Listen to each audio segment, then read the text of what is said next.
langsung. Oke, hari ini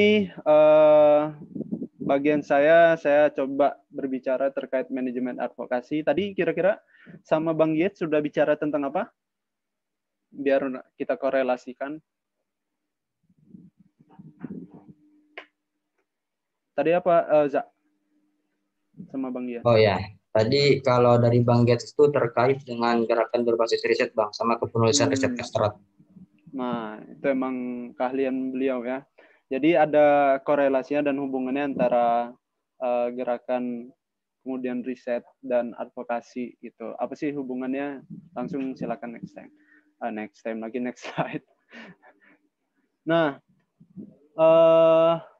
teman-teman bicara terkait eskalasi isu itu ini yang harus teman-teman ketahui ya. Hal penting dalam eskalasi isu.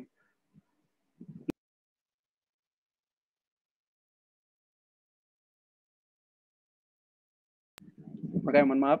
Bicara terkait eskalasi isu atau advokasi isu, ini 5 hal yang teman-teman mungkin harus pelajari dan pahami ya. Nah, bagian dari penyampaian dari Kak Giat tadi atau Bang Giat tadi mungkin sudah masuk ke tahap pengkajian isu ya, riset, kemudian rencana gerakan berbasis riset. Nah, kita bicara hari ini terkait advokasi ya. 5 hal ini tidak terlepas dari eskalasi isu, teman-teman ya. Pastinya 5 hal ini teman-teman kalau eskalasi isu ini diperlukan dan dilaksanakan gitu. Next. Nah, coba saya mau ini dulu dengar ulasan dari teman-teman ya. Coba kita brainstorming juga. Jadi bukan sekedar saya ceramah di Bekantan hari ini, kita adakan brainstorming juga. Teman-teman, apa yang teman-teman terlintas di benak kalian mendengar kata advokasi? Ada yang mau kasih coba ulasan? Silakan. Teman-teman nih yang mau memaparkan apa itu advokasi. Yang benar, yang jawab dapat hadiah ya, Za. Hadiahnya apa, Za? Umroh. Ya Bang, langsung umroh sama ini dapat apartemen. Waduh. Ya, silakan teman-teman. Ada yang mau coba kasih ulasan? Yuk. Ada penilaian ini kan peserta teraktif, terbaik, ya kan? Silakan. Oke. 1, 2, 3. Oke, nggak ada ya skip. Kira-kira mungkin teman-teman sudah terpikirkan advokasi itu, tapi secara definisi apa sih Bang? Gitu. Coba di next. Advokasi ini sudah makanan umum ya, hal lumrah di negara kita atau di dunia inilah gitu ya, berkaitan dengan istilahnya adalah pembelaan itu ya. Dasarnya apa Bang ya? Kalau bicara dasarnya adalah pada sejarah zaman Yunani kuno itu para rakyat yang pernah tertindas dan terintimidasi itu nggak ada yang ngebelain gitu. Pada akhirnya ada seseorang yang berani membentengi rakyat Yunani yang tertindas tersebut untuk membela. Nah, dilihat di sana oleh filsuf yang ternama Plato, Socrates, ya kan, melihat ada ilmu yang bisa dikembangkan dari pembelaan, dari ilmu pembelaan, dari seni pembelaan dari lisan seperti itu ya, bukan bela diri. Nah, pada akhirnya advokasi diartikan sebagai serangkaian tindakan yang terproses ya dan terencana untuk mempengaruhi orang lain yang hasil akhirnya adalah untuk merubah kebijakan publik. Ini pada umumnya. Biasanya kita dengar juga advokasi diterapkan oleh para advokat, benar ya? Sebenarnya orang yang mengadvokasi itu istilahnya ada advokat gitu. Siapapun itu subjek yang mengadvokasi itu sebutannya istilahnya adalah advokat. Biasanya istilah tersebut digunakan dalam hukum ya dan pengadilan seperti itu. Nah, advokasi juga sudah diterapkan di berbagai bidang ya, termasuk berbagai isu ini merupakan suatu langkah yang bisa digunakan untuk mengeskalasi isu seperti itu. Next. Nah, jenis advokasi teman-teman ada dua ya. Pertama ada litigasi dan non litigasi. Litigasi itu tadi yang berbasis hukum atau ranahnya adalah pengadilan gitu. Yang sering lakukan oleh para advokat atau pengacara seperti itu. Nah, untuk non litigasi ini aspek umum yang lebih luas lagi digunakan untuk mengadvokasi isu atau kebijakan publik ya yang berkaitan dengan aspirasi rakyat gitu ya. Cara kerjanya juga beda-beda. Kalau litigasi itu formil ya resmi lah ya seperti itu. Kalau non litigasi ini liar ya. Semua orang ya. Kemudian cara kerjanya itu bisa dilakukan dengan hal apa aja seperti itu ya. Next. Nah, kira-kira sebelum advokasi, ya teman-teman, kira-kira apa sih yang harus kita siapkan? Ada yang mau ngasih ulasan? Silakan. Atau Irza, kira-kira. Kira-kira sebelum kita advokasi, apa sih yang harus kita siapkan? Apa harus siap mental dulu, atau siap-siap persiapan gaya, ya kan? Ada yang mau ngasih ulasan? Silakan. Izin masuk, Kak. Oke, boleh. Siapa tuh? Dari kampus mana? Baik, Dari UNSM tuh, Bang. Sip. Perkenalkan, nama saya Riharata Aisyah dari Universitas Harimulya. Menurut saya sendiri, Kak, sebelum kita advokasi, yang pertama kita harus menyiapkan data dan informasi terkait apa sih yang akan kita suarakan, apa sih yang akan kita bela, kayak gitu.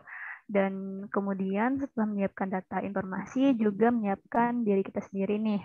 Apakah sudah paham betul, apakah sudah tahu betul terkait urgensinya, terus tuh tata laksananya, teknisnya, kemudian juga penguasaan di saat kita mengadvokasi itu bagaimana, dan juga kemana, kayak gitu sih Kak. Kalau dari saya, terima kasih. Assalamualaikum warahmatullahi wabarakatuh. Waalaikumsalam.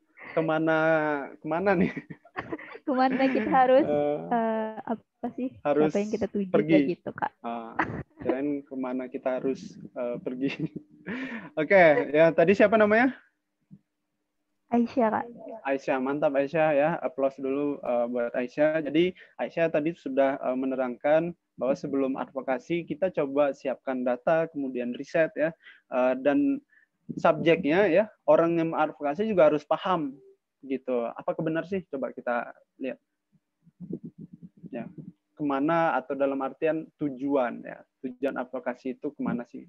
Nah, ini kita bicara pohon masalah berkaitan dengan isunya ya, atau permasalahan yang mau diadvokasikan itu apa gitu ya. Nah, permasalahan ini harus kita ulik ya, harus kita dalami sebab dan akibatnya gitu. Sebab dari masalah ini berkaitan dengan riset ya. Kita cari dulu pokok masalahnya, akar masalahnya, kemudian hubungan antar akibat, kemudian dampak dan penyebabnya sih apa gitu. Ya, ini pertama. Next. Kedua ya, teman-teman harus menganalisa ya. Ini juga berkaitan dengan riset, tadi sudah mungkin disinggung sama Bang Giat. Riset ya, teman-teman itu bisa dilakukan dengan analisa silakan next.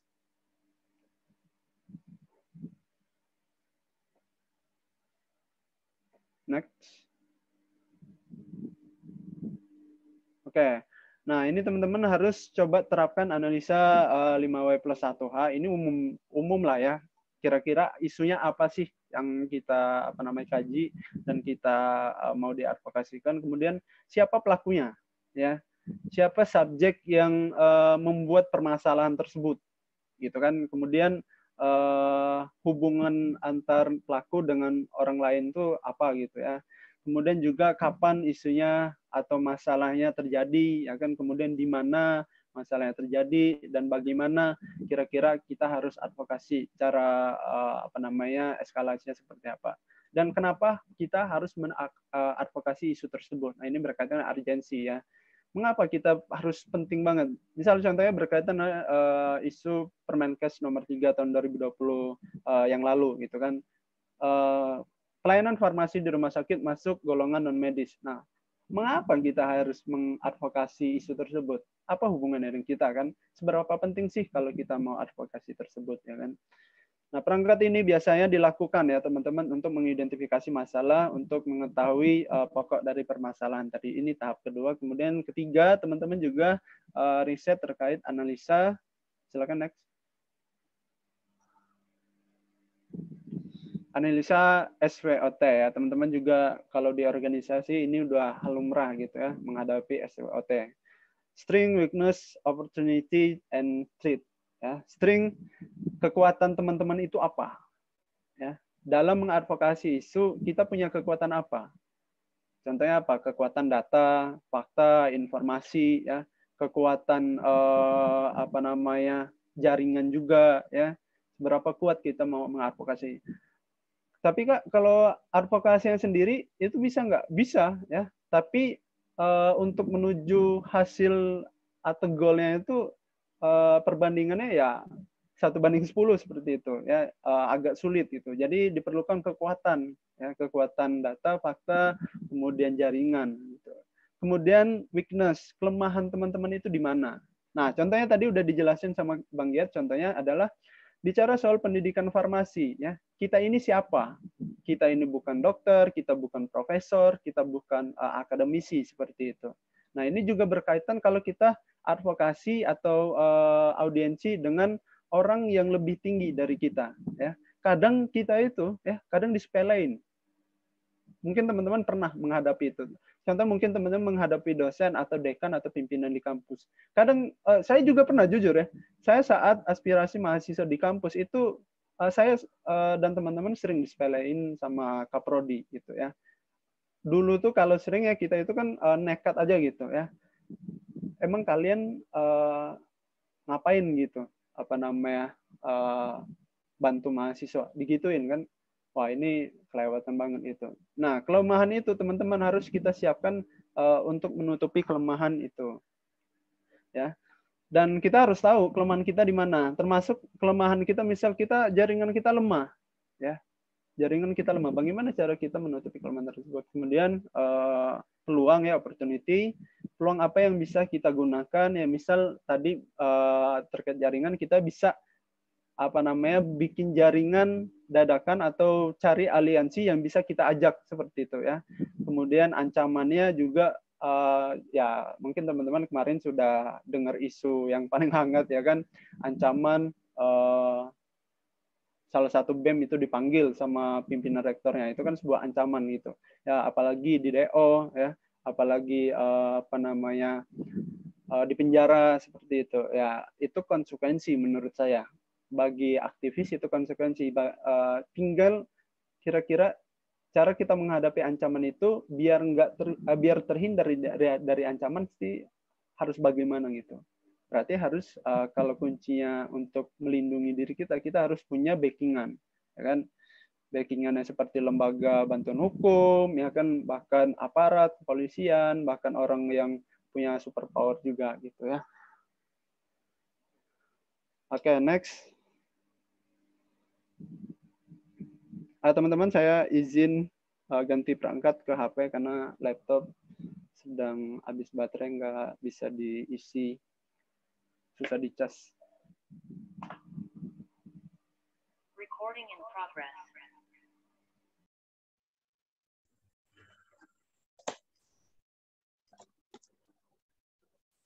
Oke.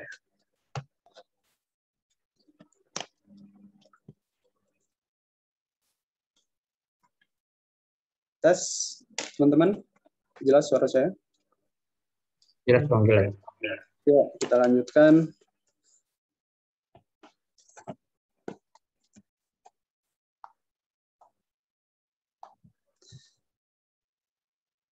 Oke, kemudian berikutnya adalah teman-teman harus mengetahui sasaran ya. Nah, tadi si Aisyah kan bilang kemana ya kan. Nah, maksud Aisyah itu mungkin tujuan sasarannya itu kemana ya, gitu ya Aisyah.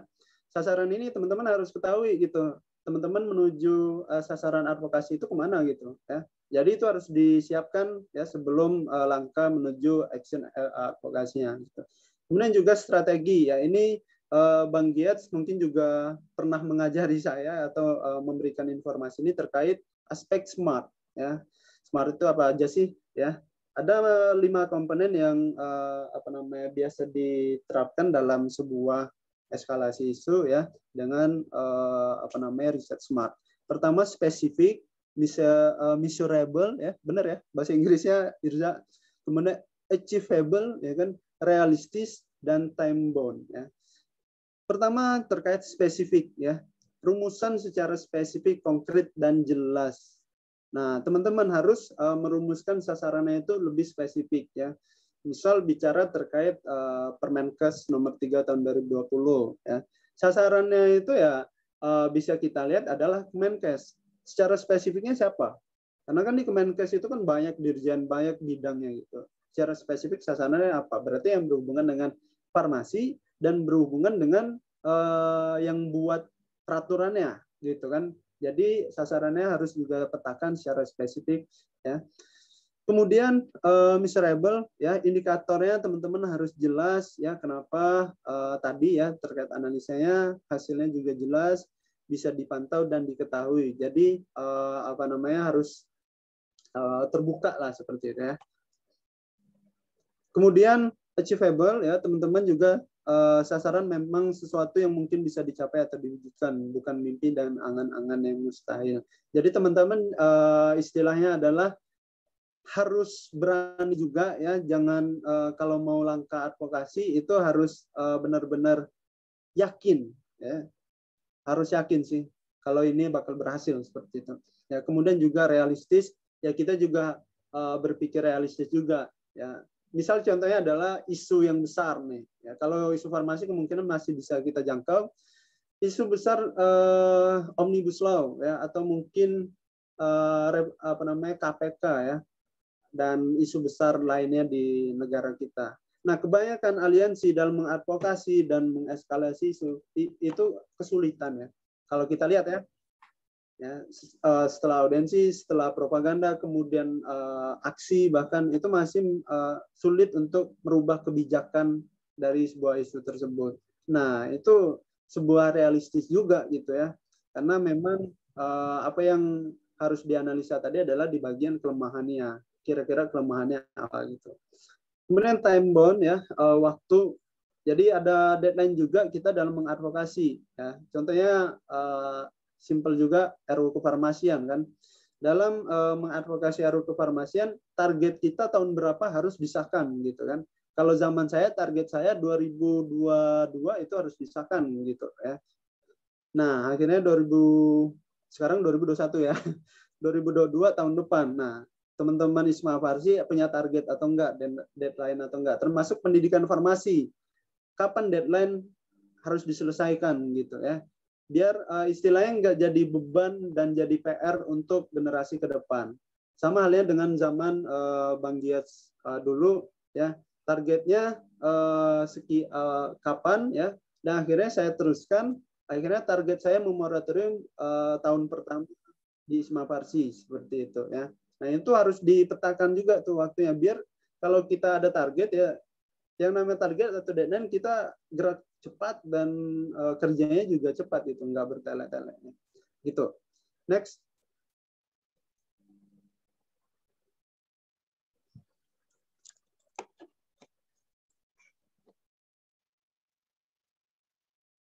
Nah, ini bagian dalam advokasi ini umum banget ya. Jadi teman-teman, untuk mencapai keperubahan kebijakan publik ada serangkaian langkah-langkah yang teman-teman harus langkahi seperti itu ya. Pertama, bentuk lingkar inti atau tim core ya, atau istilahnya bentuk tim kajian lah ya, seperti itu ya. Kemudian riset ya kan, saya sederhanakan, teman-teman bisa di screenshot atau diingat-ingat ya bagian ini. Next, saya coba sederhanakan dengan kalimat saya dari bagian ini. Nah, langkah strategisnya adalah teman-teman ya. Pertama adalah tadi kalau kita sudah terbentuk SDM ataupun ya, teman-teman harus pahami dulu isu atau masalahnya. Ya dasarnya ya riset, kemudian pengkajian, ya, kemudian analisis dan berbagai hal untuk menyiapkan data seperti itu. Ya. Kemudian langkah berikutnya adalah bangun jaringan, konsolidasikan dengan pihak-pihak yang menurut kita bisa menjadi partner dalam advokasi. Ya, kalau di kita misalnya, kita jaringan kita sebenarnya luar biasa ya di ISMA Farsi ya, kan udah 90 kampus ya farmasi tersebar, dan sebenarnya kampus farmasi yang bukan anggota ISMA Farsi juga harusnya bisa diajak menjadi aliansi seperti itu. Kemudian juga kampus-kampus D3 farmasi ya, kemudian bahkan SMK farmasi gitu. Apoteker pun juga. Itu juga PR ya bagi saya dalam memperkuat aliansi dan jaringan kemarin ya. Ini mungkin bisa diteruskan dengan pengurus ISMA Farsi hari ini. Bagaimana kita membangun jaringan di internal dulu. Kalau sudah sukses, bisa kita bangun jaringan lebih luas lagi ya. Kita juga sudah punya AOMKI ya. Tinggal dispesifikan aja gitu. Aliansi kita sama ISMKI, ya, kemudian Kesmas dan lain sebagainya. Itu penting banget kalau kita mau eskalasi isu. Itu sebuah kekuatan besar gitu ya. Jadi istilahnya adalah contohnya seperti apa sih? Saat waktu kita pertemuan dengan sasaran advokasi, misal contohnya saat RU dulu ketemu anggota DPR ya Pak Melki, beliau tanyakan itu teman-teman berasal dari mana dan siapa aja, ditanyakan seperti itu ya. Akhirnya kita jawab kita dari ISMA Farsi, tergabung dari 90 kampus farmasi, juga sedang melakukan aksi di 5 kota besar ya kan. Kita terbagi juga aliansi antara SMK, D3 sampai apoteker. Nah, itu bikin rasa kepercayaan ya, trust dari sasaran itu meningkat. Wah, ini serius ini istilahnya kan. Ini istilahnya adalah tekanan gitu bagi mereka gitu kan. Apalagi kalau beraliansi dengan masyarakat. Bayangkanlah reformasi tahun 98 itu terjadi akibat apa? Karena kekuatan besar ya kan, antara mahasiswa, antara aktivis sosial, kemudian masyarakat juga bentuk aliansi yang besar seperti itu ya. Kemudian merancang strategi dan sasaran ya, teman-teman harus bikin renstra atau rencana strategi ya, 1 tahun ini mau ngapain aja gitu, bahkan dispesifikan bulan Januari mau ngapain, bulan Februari targetnya apa, bulan Maret targetnya apa, termasuk hari ini udah Juli ya, Juli targetnya apa gitu. Kenapa ya, itu penting biar perencanaan atau pemetaan isu teman-teman ya, mau mengkaji ataupun mau mengadvokasi ya, itu bisa diselesaikan gitu ya. Kemudian sasaran tadi juga sudah disinggung ya, kemudian actionnya bisa advokasinya dengan cara yang soft ataupun hard ya. Action, advokasi soft dan hard apa aja sih Kak, nanti bisa kita lihat. Kemudian monitoring dan evaluasi ya. Setelah runtutan advokasi sampai bahkan ketemu sasaran ya, sampai aksi, jangan lupa dimonitoring ya, pantau. Sama halnya dengan RU kefarmasian, hari ini kita nggak mantau ya. Teman-teman mungkin sadar semua apa kabar RU kefarmasian hari ini. Bukan soal kita, Bang, bosan kita bicara RU kefarmasian. Wah, itu sebuah kemunafikan gitu, sebuah apatisme yang sangat menyakitkan bagi farmasi gitu ya. Kalau bukan kita yang memantau, siapa lagi gitu? Masa nyuruh SMK farmasi ya kan, yang notabene nggak ada asosiasi ataupun nggak ada organisasi gitu kan. D3 juga powernya kecil ya. Apoteker juga sibuk masing-masing ya. Bang Dia juga paham gitu sibuknya apoteker. Nah, jangan sampai teman-teman setelah lulus jadi realistis juga gitu. Jadi hilang kekuatan ya. Karena kekuatan besar itu teman-teman berada di mahasiswa. Teman-teman akan rasakan perbedaan semangat saat mahasiswa dan semangat setelah lulus. Beda ya. Semangat mahasiswa itu harus terus ya, dan harus digunakan gitu. Ya, jangan dipendam. Ya, pantau ya, kemudian tayangin kabarnya, bahkan langsung gerak ya, ataupun mungkin mau terkait pendidikan farmasi ya. Lah follow up terus ya. Apapun isunya sih menurut saya di follow up terus ya. Gitu. Kemudian juga dievaluasi ya, contohnya adalah terakhir kita follow up RU kefarmasian saat HKN tahun lalu ya, kita komunikasi, bahkan kemarin kita sempat ketemu anggota DPR lagi. Nah, evaluasinya apa gitu ya, kebutuhan mereka tuh apa gitu, kita dengar apa enggak ya. apa sih yang bisa kita evaluasikan dan bisa kita perbaiki ke depan. Itu menjadi langkah atau menjadi catatan untuk langkah selanjutnya gitu. Sama halnya dengan isu pendidikan informasi ya. Evaluasi saat pengawalan isu moratorium terdahulu itu apa gitu ya. Teman-teman tahu atau enggak gitu ya. Kemudian pendidikan informasi ini apa yang harus dievaluasi ya. Itu bisa didiskusikan dengan akademisi dan APTFI ya. Seperti itu langkah strategis yang bisa kita lakukan. Kasih next. Nah, teknik advokasi teman-teman ada 4 teknik yang bisa dilakukan ya atau yang dikerjakan ya. Ini litigasi dan non litigasi. Litigasi teknik dalam pengadilan ya. Ini untuk bagian hukum ya. Untuk non litigasinya biasanya tekniknya adalah audiensi ya, negosiasi, lobby ya kepada sasaran, kemudian diskusi publik ya, terbuka ya secara khalayak ramai, itu bisa juga ikut mengkritisi bahkan mengaspirasi seperti itu. Kemudian propaganda media ya, ini penting banget agar propaganda itu tujuannya apa sih Kak ya? Propaganda itu tujuannya teman-teman untuk mempengaruhi masyarakat, termasuk kalau di isu kita farmasi untuk mempengaruhi elemen-elemen yang berada di farmasi ya kan, dari SMK, D3, S1 sampai apoteker gitu kan. Pernah kita berhasil dalam propaganda saat tagar farmasis kecewa gitu kan. Bagaimana orang di farmasi ya dari SMK sampai apoteker itu mulai melirik ya, mulai aware terhadap kondisi farmasi hari ini gitu ya.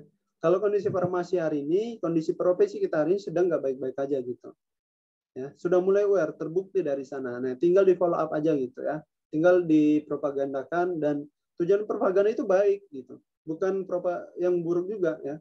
Isu terkait cacatnya demokrasi itu juga termasuk membangun propaganda bahwa kita tidak percaya terkait demokrasi yang didengungkan oleh pemerintah gitu ya.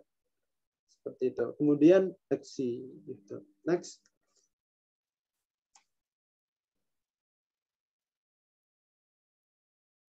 Nah, ini contoh pengadilan ya. Next. Nah, ini contoh negosiasi ya, langsung ketemu sasaran. Ya, teman-teman, ini sebuah tahap yang luar biasa kalau teman-teman bertemu sasaran ya. Next. Nah, dalam negosiasi, bicara terkait negosiasi dan lobby ya, ada hal-hal juga yang harus kita perhatikan gitu ya.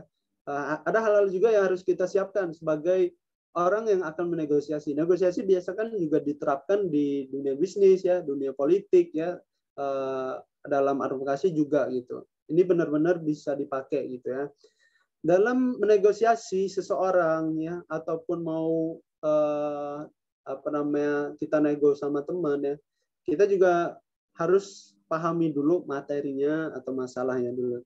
Bicara terkait isu ya, kita pahami dulu materi atau masalahnya ya kan. Ya kalau contohnya saat kita bertemu dengan sasaran, kita bingung ya, karena kita nggak menguasai materi dan nggak menguasai isunya, ya pada akhirnya kita disepelekan dan ditertawakan bahkan ya gitu. Jadi harus dikuasai dulu materi atau isunya. Kemudian percaya diri dan tenang, ini berkaitan dengan mental ya teman-teman. Kadang ya kalau mahasiswa ketemu dengan orang yang lebih tinggi itu langsung ciut seperti itu. Mungkin teman-teman di sini juga merasakan kalau ketemu dekan atau kaprodi itu langsung ciut gitu, atau tunduk gitu ya. Ada etika juga yang harus kita perhatikan ya. Namun bicara soal mental, kita harus percaya diri dan tenang, dan anggap bahwa kita ini sama gitu. Kalau saya itu setiap ibaratnya ketemu orang yang lebih besar, saya tetap sopan dan memperhatikan etika. Tapi kalau bicara terkait pembahasan atau materinya, ya kita sama-sama makan nasi kok, ya kan? Kita sama-sama lahir dari seorang ibu, ya kan? Kita sama-sama berada di atas tanah dan di bawah langit, seperti itu. Perbedaannya adalah bapak itu lebih dahulu cicip garam, gitu ya. Lebih dahulu makan nasi, gitu. Kalau saya agak belakangan, ya itu aja perbedaannya. Gitu. Tetap memperhatikan etika dan sopan santun. Kemudian gunakan data dan fakta. Nah, ini kalau bicara negosiasi ya, bahkan saya sering misal diskusi dan berdebat dengan orang ya. Kalau saya bawa fakta dan data ya, lawan tersebut bakal bungkam gitu. Lawan tersebut bakal bingung. Kalau dia udah bungkam dan kehabisan materi, biasanya mereka akan serang personal. Nah, ini kan terbukti juga ya di isu yang lagi rame-ramenya. Sekarang orang yang kritis sekarang diserang personalnya ya. Nah, ini penting banget ya kalau kita ketemu sasaran yang lebih tinggi dari kita bawa data dan fakta. Kemudian penyampaian yang baik ya. Teman-teman, ini juga teknik negosiasi terkait retorika gitu ya. Ada seni retorika kalau kita ketemu orang dan kalau kita mau menggolkan sesuatu.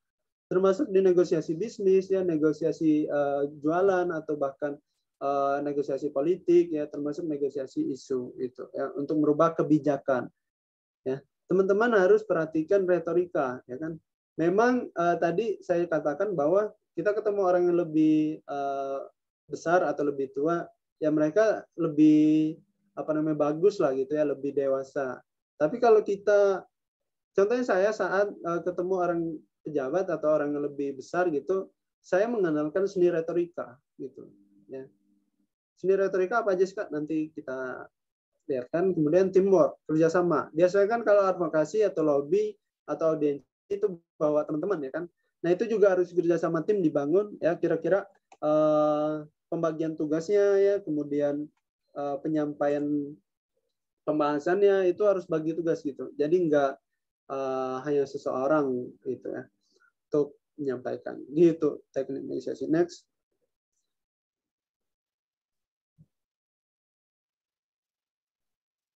Nah, strategi yang teman-teman bisa terapkan ya 4 hal ini saat kita berhadapan dengan lawan sasaran kita yang akan kita mau negosiasi ya, atau mau kita audiensi, pelajari dulu lawannya. Pelajarinya dalam hal apa aja Kak ya? Pelajari terkait latar belakangnya bahkan ya, kemudian cara bicaranya, kemudian penguasaan materinya gitu. Kalau saya biasanya saya pelajari dulu latar belakangnya, kira-kira misal contohnya dekan atau kaprodi ya. Beliau ini latar belakangnya aktivis atau bukan gitu. Beliau ini latar belakang aktivis atau bukan, atau bisnismen gitu kan, atau pengusaha atau politisi seperti itu. Ada perbedaan antara orang-orang yang latar aktivis, latar bisnis, dan latar politisi gitu. Kalau latar orang-orang yang berlatar aktivis, kalau ngobrol itu nyambung, teman-teman.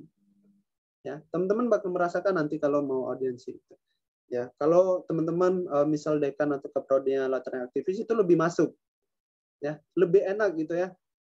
Benar nggak? Teman-teman mungkin ada gitu ya pimpinannya yang latarnya pernah jadi aktivis. Ada juga latarnya pebisnis. Nah, ini agak sulit kalau menurut saya. Kenapa? Kalau latar pebisnis, dia nggak mau banyak omong. Dia nggak mau tuh. Kalau kita bicara dengan seorang pengusaha atau pebisnis, biasanya ditemukan di pemerintahan dan di legislatif juga ya. Banyak tuh ya orang-orang latar pebisnis jadi politisi. Makanya. Nah, kalau kita bertemu dengan orang-orang pebisnis itu hati-hati. Kenapa? Ya, mereka nggak mau banyak penyampaian dari kita. Langsung to the point aja apa gitu. Biasanya kayak gitu. Ya, saya juga pernah ketemu to the point aja, silakan deh. Gitu. Akhirnya langsung kita to the point. Kemudian latar politisi juga. Kalau latar politisi dia kelihatannya lebih super power gitu. Dia agak, mohon maaf katanya lebih agak frontal, kayak sombong gitu ya. Kayak pernah juga kita direndahkan sama politisi gitu ya. Nah, teman-teman harus hati-hati ya, karena memang kalau politisi dan mahasiswa itu alergi ya, resisten gitu. Nah, teman-teman harus benar-benar menjaga etika kalau ketemu politisi dan pebisnis tadi. Jadi benar-benar merendah untuk menang gitu ya. Kalau ketemu seseorang yang latar aktivis, biasanya mereka akan merangkul gitu ya. Next. Belum ya, next. Mohon maaf. Nah, kemudian strategi sebelumnya strategi teman-teman bisa terapkan strategi menyerang. Ini bukan menyerang ini ya dalam main bola ya teman-teman. Strategi menyerang yang dimaksud adalah kapan kita mau serang data dan faktanya. Kapan kita mau serang dengan kajian yang kita bawa itu, ya. Biasanya kan kalau dalam sebuah audiensi itu kan kita kebagian nanti giliran untuk menyampaikan pembahasan. Nah, itu ada tuh kalau di debat ya, kita ada strategi di mana pertama kita keep dulu tuh ya data dan fakta. Biasanya data dan fakta dikeluarkan di akhir. Gitu. Seperti itu ya. Kemudian kapan kita bertahan gitu? Saat sasaran ya itu menyerang kita. Ya. Jadi yang kita gunakan adalah defense atau istilahnya iya-iyain aja gitu. Nah, itu. Oke, siapa? Iya, Pak. Ya. Nah, setelah beliau ini selesai bicara, barulah kita sampaikan gitu. Kemudian winning solution. Nah, ini penting juga kalau mau audiensi ya, teman-teman. Kalau kita bawa solusi, biasanya kita dihargai. Gitu. Kalau kita bawa solusi, bahkan solusinya kedua belah pihak itu sama-sama diuntungkan.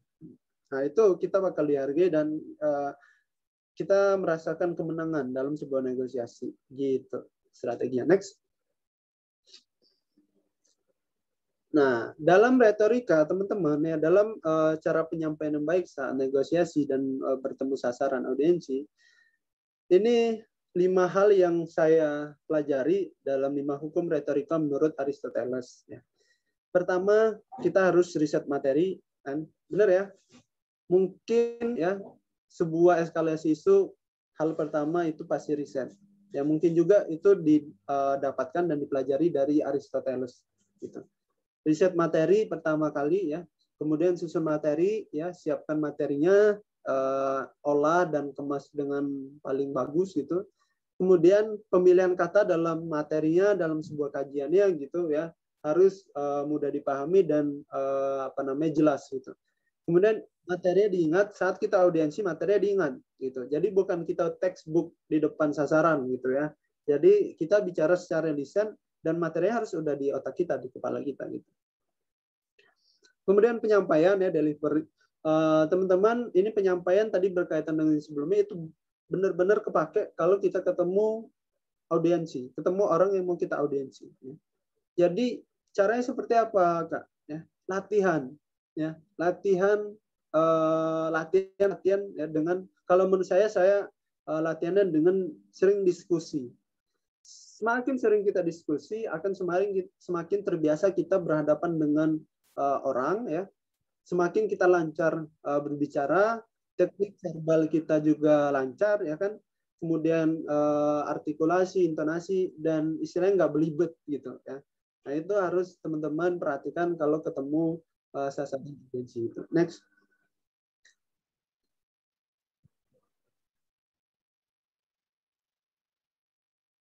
Nah ini contoh diskusi publik ya, saat diskusi publik RUU kefarmasian ya, ini penting banget. Kenapa?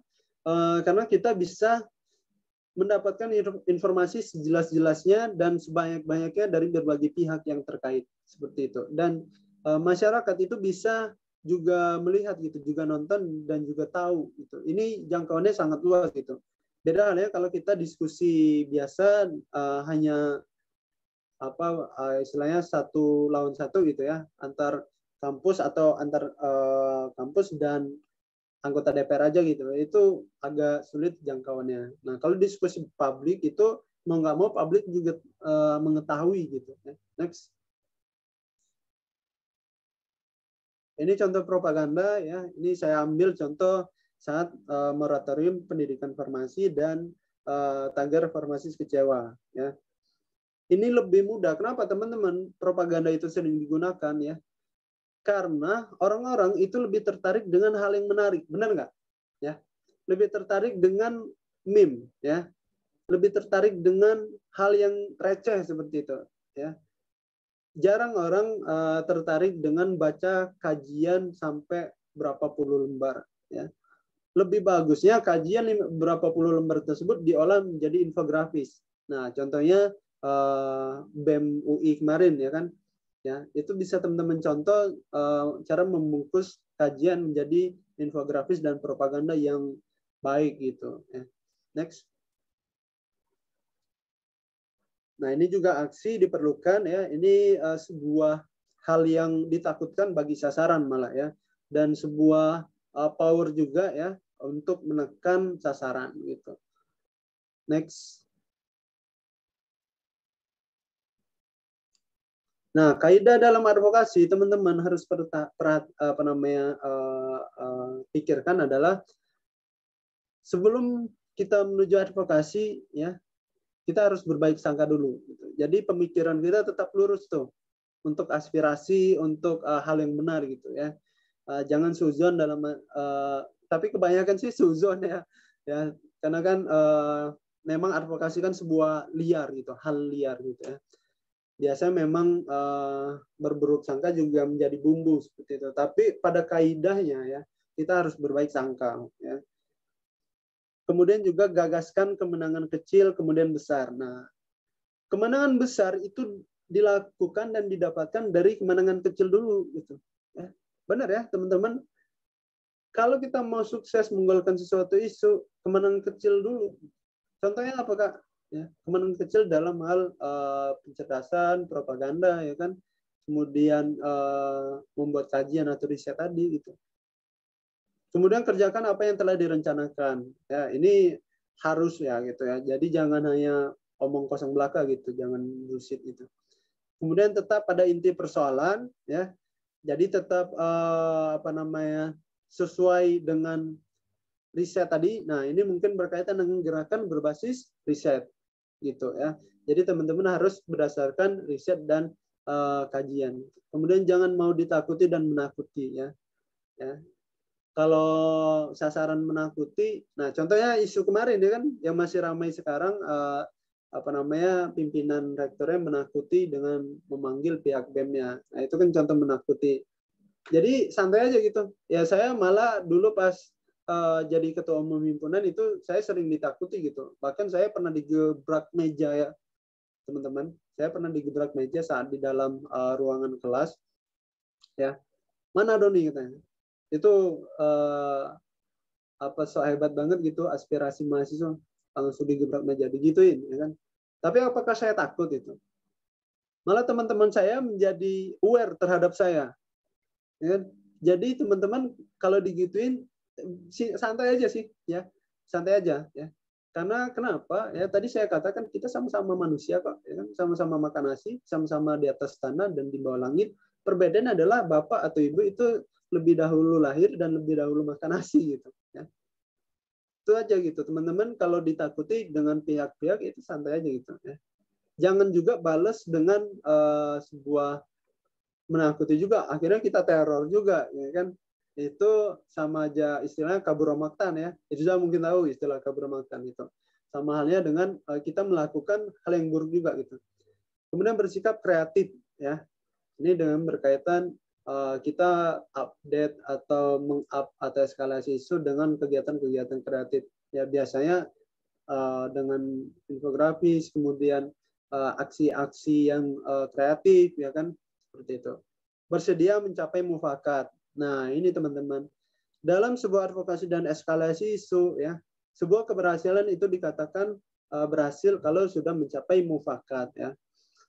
Sukses ya, semua pihak atau sasaran dan kita itu sudah mufakat dan sepakat ya, kebijakannya harus seperti apa gitu, harus diubahnya seperti apa gitu.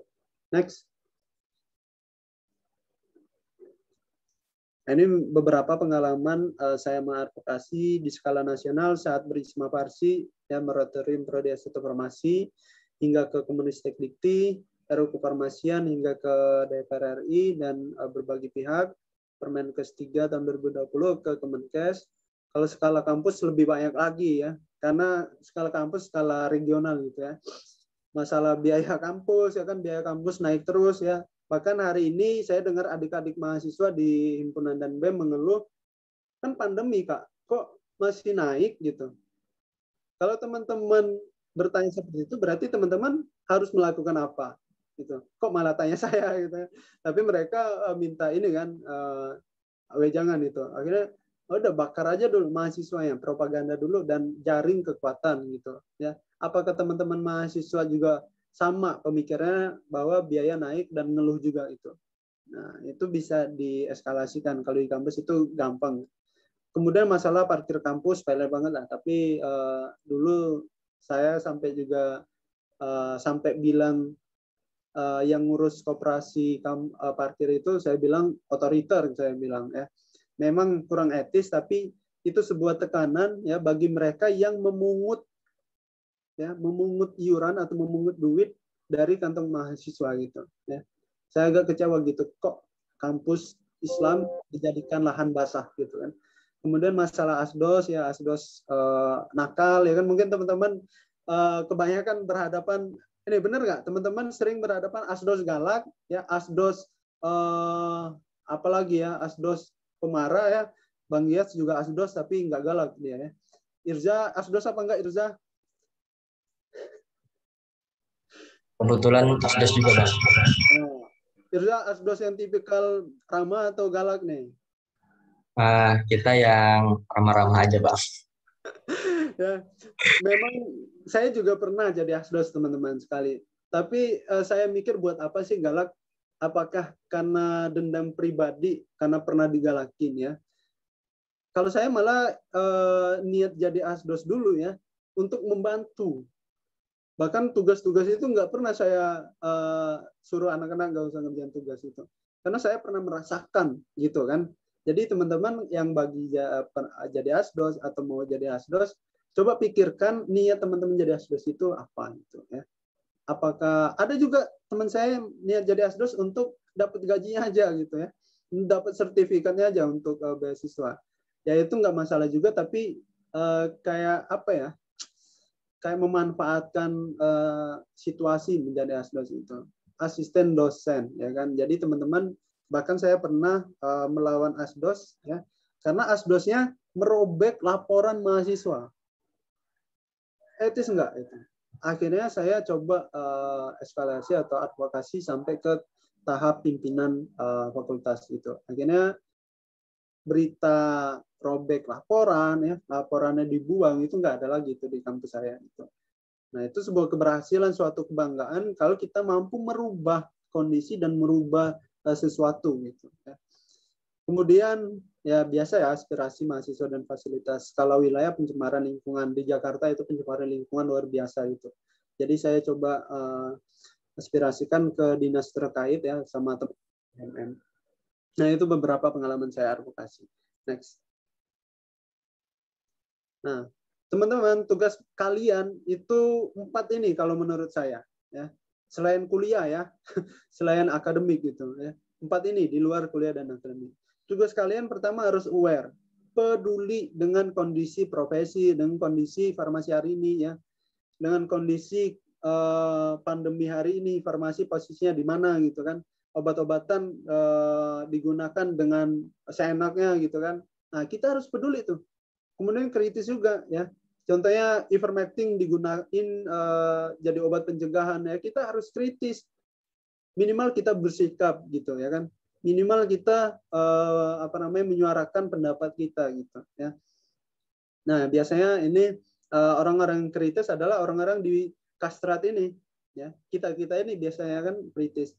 Kalau kita belum kritis, bangunkan pola pikir kritis kita. Dengan apa, Kak? Ya. Mulai dengan sesuatu masalah atau isu, kita ingin komentar dengan isu atau masalah tersebut. Itu pola kritis teman-teman akan terbangun dengan sendirinya. Ya. Kemudian sharing. Jadi jangan pelit kalau dapat informasi atau fakta ya terkait berita. Ya. Kalau dapat isu berita langsung diskusikan, disebarkan ke grup aliansi atau grup kastrat di farmasi ya kan, atau grup ketua lem gitu ya kan. Kemudian jaga nama baik profesi, ini penting banget sih menurut saya, karena profesi ini teman-teman, kita semua akan jadi apoteker ya. Ada yang nggak mau jadi apoteker? Ada yang mau jadi bidan? Nggak ada ya. Kita semua akan jadi seorang profesi apoteker ya, mau nggak mau kita harus menjaga nama baik gitu ya, dari hal-hal yang akan menyerang profesi ini. Saya rasa tahun-tahun ke depan farmasi akan tetap diserang dengan isu-isu pelemahan kalau menurut saya. Saya sudah membaca itu sejak PMK 3 tahun 2020 kan. Kemudian terakhir kemarin Puskesmas tidak ada lagi kuota untuk kewajiban apoteker itu minimal berapa gitu di Puskesmas. Bahkan diwajibkan adalah TTK ya kan. Kemudian apalagi terakhir kemarin ada ya berapa? Ini saya dengar juga kabar ya. Aparat-aparat kepolisian di daerah itu sudah mulai gerak untuk ke apotek-apotek sidak ke apotek. Teman-teman cek aja di Google, ada ya. Sidak aparat ke apotek untuk melihat penjualan ivermectin, kemudian apalagi itu obat-obat yang viral gitu ya kan. Nah, saya rasa ini kurang etis gitu ya. Apotek kan dilindungi dan apotek itu adalah sarana pelayanan kefarmasian dan memang diberikan aturan boleh mengedarkan obat ya kan, dari obat bebas, obat keras ya. Kok malah disidak gitu. Yang harus disidakkan adalah orang-orang yang menjual obat tersebut dengan ilegal gitu kan. Nah, itu kita harus kritis gitu ya. Next. Nah, terakhir dari saya teman-teman ya, kita semua harus jadi generasi pembaharuan dan perubahan farmasi Indonesia yang menjadi lebih baik, menjadi sejahtera, menjadi lebih jaya seperti sesuai dengan slogan Wisma Farsi ya kan. Oke, mungkin itu saja ya, kurang lebih mohon maaf, mungkin bisa kita lanjutkan dengan diskusi. Sekian, terima kasih. Oke, terima kasih banyak nih kepada Bang Doni selaku pemateri. Udah lumayan panjang ya teman-teman, dan juga aku rasa bakal banyak pertanyaan dari teman-teman juga. Tapi karena kita juga mengingat waktu ya, jadi kita batasin maksimal 3 penanya deh buat Bang Doni ini, sama kayak Bang Giat tadi. Sok, dari teman-teman yang mau nanya siapa nih?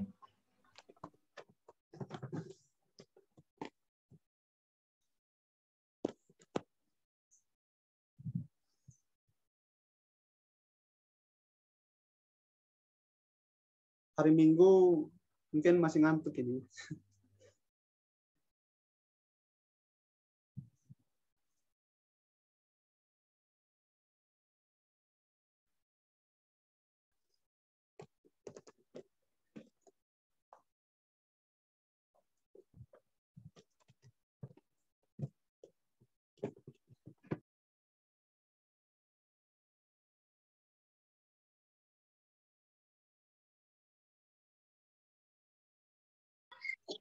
Mungkin kita jeda sebentar ya Bang, soalnya di wilayah Kalimantan kayaknya lagi azan.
Tanda bos. Oke, mungkin bisa langsung aja dari Hasanah nih, mau nanya nih. Sok, Hasanah. Baik, sebelumnya suara saya terdengar dengan jelas kan, Kak? Ya, terdengar. Ya, baik, Kak. Sebelumnya perkenalkan, saya Hasanah dari Universitas Muhammadiyah Kalimantan Timur. Di sini saya ingin bertanya nih kepada Kak Doni. Kak, gimana sih, kan masih banyak nih, Kak, stigma di masyarakat itu yang nggak setuju akan adanya vaksin COVID-19 ini. Nah, gimana sih, Kak, caranya kita sebagai mahasiswa nih merubah stigma tersebut yang tadinya negatif jadi positif, Kak? Terima kasih, Kak. Oke, ini juga ini ya pengalaman saya juga gitu di lapangan. Kita sebagai orang farmasi ya teman-teman, sebagai anak farmasi mau nggak mau itu harus aware dan harus menunjukkan kepedulian kita ya bahwa vaksin COVID itu nggak jelek gitu ya. Karena yang bikin vaksin kan kita ya, yang bikin vaksin kan kita gitu. Jadi minimal adalah keluarga kita. Minimal keluarga kita perlahan sih, karena memang ada juga ya orang-orang yang benar-benar percaya konspirasi dan nggak percaya COVID ada, bahkan nggak percaya vaksinasi, bahkan bilang vaksinasi itu dapat bikin daging kita jadi besi ya. Saya dengar gitu, ada magnetnya ya kan, ada apa lagi sih? Ada chip ya, ada chip. Saya pertama kadang jadi humor juga ya, jadi bahan receh juga ya. Karena mungkin mereka orang-orang yang nggak percaya dan menaruh stigma negatif tersebut adalah ya sudah terpengaruh gitu dengan hal-hal yang berbau konspirasi, bahkan karena pengalaman mereka nonton film. Ya sebenarnya saya juga nonton film ini kan Attack on Titan ya. Mungkin teman-teman juga nonton Attack on Titan ya. Titan berubah ketika dia disuntik gitu ya. Bahkan orang-orang ketakutan ntar gue jadi Titan itu ya. Ntar saya jadi Titan. Nah, minimal adalah teman-teman repost ya atau pencerdasan gitu ya. Pencerdasan ke teman-teman di media sosial dan keluarga ya. Kalau orang awam itu biarin, kalau menurut saya. Ini saya katakan kalau orang awam itu biarin karena orang-orang tersebut sudah liar. Yang utamakan adalah keluarga kita dan teman-teman di medsos kita ya. Minimal ya repost, misal ada konten yang meluruskan atau informasi yang sebenarnya ya, atau bahkan mungkin kita bisa screenshot ya data dan fakta bahkan ya, bahwa misal contoh vaksin Sinovac gitu ya, contoh ya, saya nggak mempromosikan Sinovacnya, contoh vaksin Sinovac ya, itu asalnya itu istilahnya kandungannya itu apa gitu ya kan. Orang-orang yang menaruh stigma negatif itu hanya berdasarkan stigma dari luarnya aja gitu, dia nggak sampai ke dalam-dalamnya ya. Dia bahkan males. Sebenarnya teman saya ada itu ya, dia stigma negatif, saya ngelihat dia nggak mau nyari data atau nyari informasi yang sebenarnya, karena dia udah buat apa sih gitu kan, COVID aja dia nggak percaya apalagi vaksin itu. Nah jadi pencerdasan dengan kandungannya itu apa sih. Biasanya kan orang menaruh negatif, kandungannya adalah haram ya. Kemudian ada zat besinya. Nah, ini berkaitan dengan ketika divaksin tangan kita jadi magnet. Ada tuh saya lihat kontennya bisa naruh koin atau besi gitu kan. Nah, bisa juga bawa bukti teman kita yang sudah divaksin, bener nggak sih ya ada magnetnya gitu kan. Kalau nggak ada magnet ya kan baru kita up atau informasikan ke teman-teman atau keluarga ya kan. Kemudian juga dari pandangan pemerintah, kemudian dari Bio Farma ya kan, dari industri farmasi, kemudian dari MUI ya kan. MUI ini loh ya kan, lembaga yang menerapkan sesuatu itu halal atau haram atau enggak gitu kan. Mas, orang yang nggak percaya MUI itu ya mohon maaf itu udah bukan manusia lagi gitu kan. Jadi orang-orang yang udah menaruh stigma negatifnya itu udah kelewatan, sebenarnya udah agak susah tuh Hasana. Jadi kayak udah lepas aja gitu.